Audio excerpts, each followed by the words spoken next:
Friends, कैसे हो आप सब। Welcome to my new blog. आप हमारा थंबनेल या वीडियो देखकर समझ ही गए होंगे आखिर मैं कहाँ आया हूँ। जी हाँ, वाराणसी, जो कि भारत की सबसे प्राचीन नगरी है और हम सारनाथ जाने वाले हैं। कैंट से सारनाथ की दूरी लगभग 10 किलोमीटर।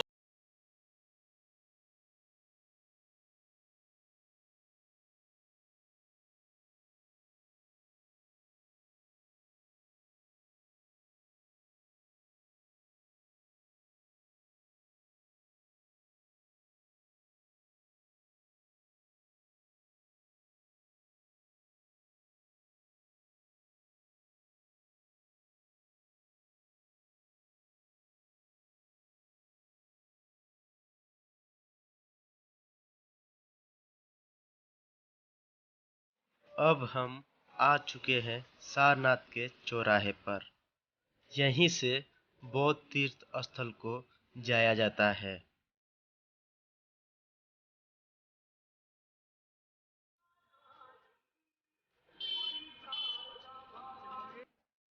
हम लोग नवरात्र के समय नवमी के दिन ही सारनाथ घूमने के लिए गए थे और हमने रास्ते में माँ दुर्गा का एक पंडाल दिखा। रोड के किनारे आपको खाने पीने की चीजें से लेकर और गौतम बुद्ध की मूर्तियां भी बिक रही थी। और यहाँ खरीदारी करने से पहले सचेत रहे। अब हम आ चुके हैं मूलगंज कुटी बिहार के पास और अब हम प्रवेश करने वाले हैं।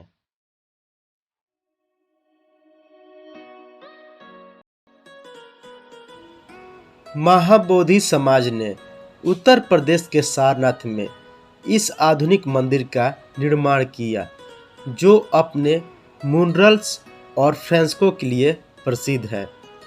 मूलगंज कुटी बिहार पारंपरिक वास्तुशिल्प डिजाइनों से अलग है।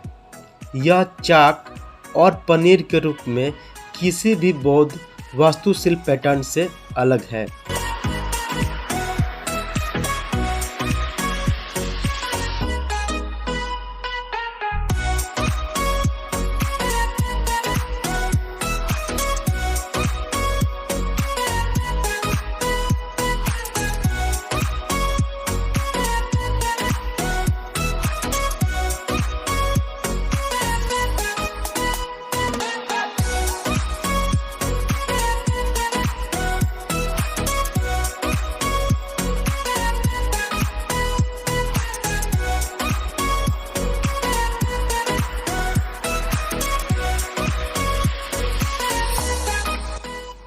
मूलगंज कुटी बिहार सारनाथ के नष्ट हो चुके प्राचीन निर्माणों के बीच स्थित है।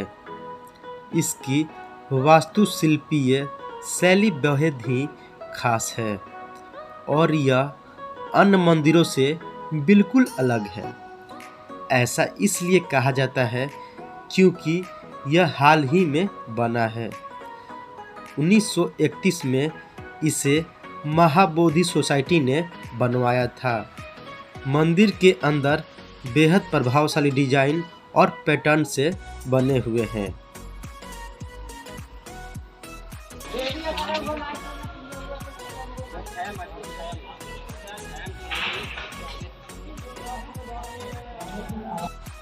ये वही जगह है जहां महात्मा बुद्ध ने पहला उपदेश अपने पास शिष्यों को दिया था, जो कि धर्म चक्र कहलाया।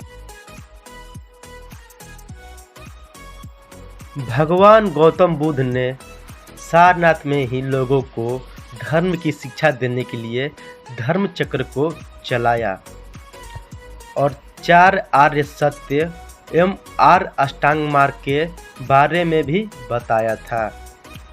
सारनाथ से ही बौद्ध धर्म पनपा और पूरी दुनिया में फैला।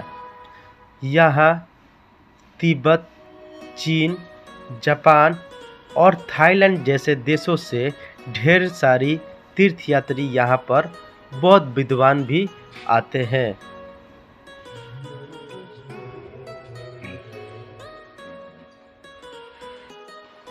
इस रोलर का मतलब है कि आप अपने सही रास्ते पर चलते रहिए और निरंतर आगे बढ़ते रहिए।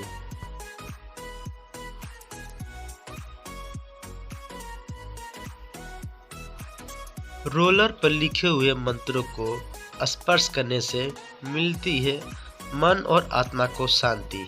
100 लोग जब आते हैं इस रोलर को स्पर्श करके घुमाते हैं।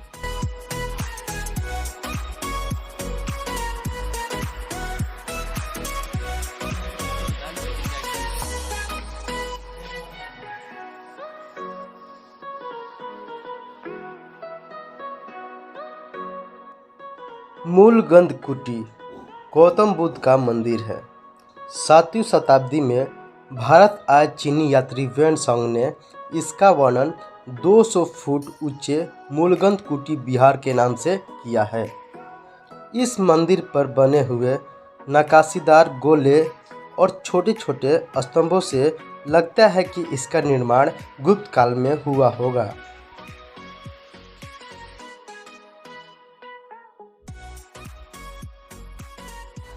दोस्तों, सारनाथ में मंदिर और स्तूपों के अलावा एक चिड़ियाघर भी है जिसकी एंट्री टिकट 10 रुपये पर व्यक्ति लगती है। यहाँ पर छोटी छोटी नहरें बनाई गई है और उनमें रंग बिरंगी मछलियाँ भी है। यहाँ के लोकल लोगों का कहना था कि विदेश से लोगों को न आने पर कमाई पर असर दिख रहा था, क्योंकि यहाँ पर विदेशी सैलानी बहुत सारे घूमने के लिए आते हैं।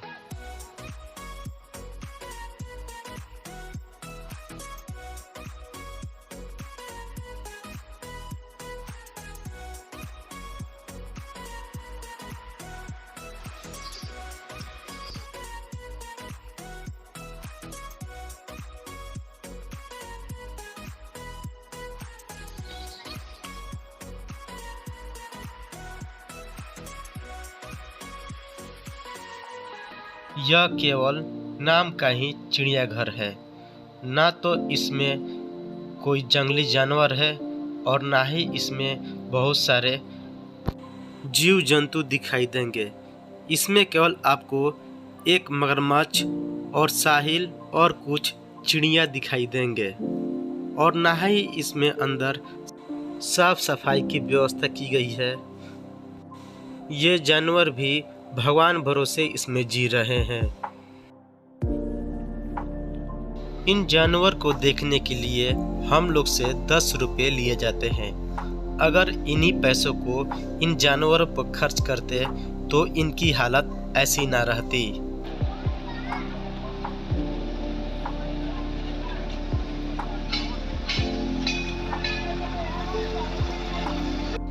आपको एक झील दिखाई दे रही है जो कि इसका पानी बहुत ही गंदा था और इसमें बोटिंग के लिए भी जाया जाता है।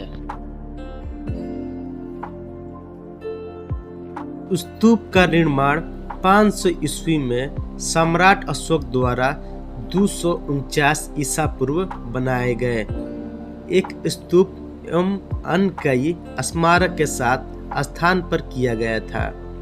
दरअसल सम्राट अशोक ने अपने शासनकाल में ही स्तूप बनवाए।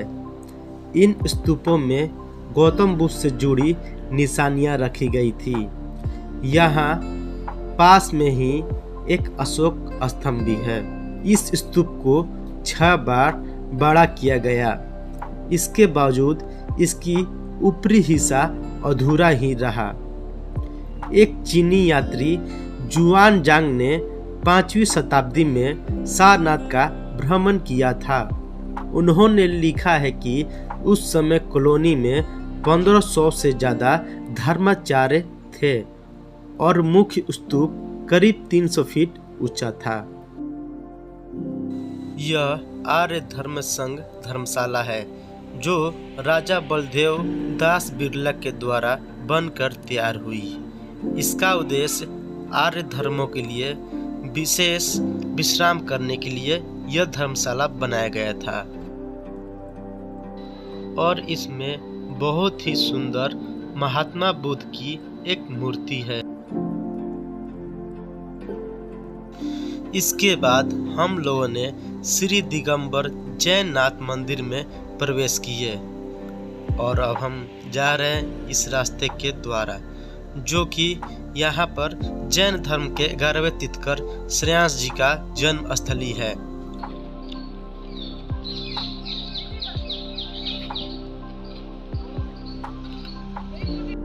एक विशालकाय वृक्ष के नीचे श्रेयांश जी का एक मूर्त स्थित है।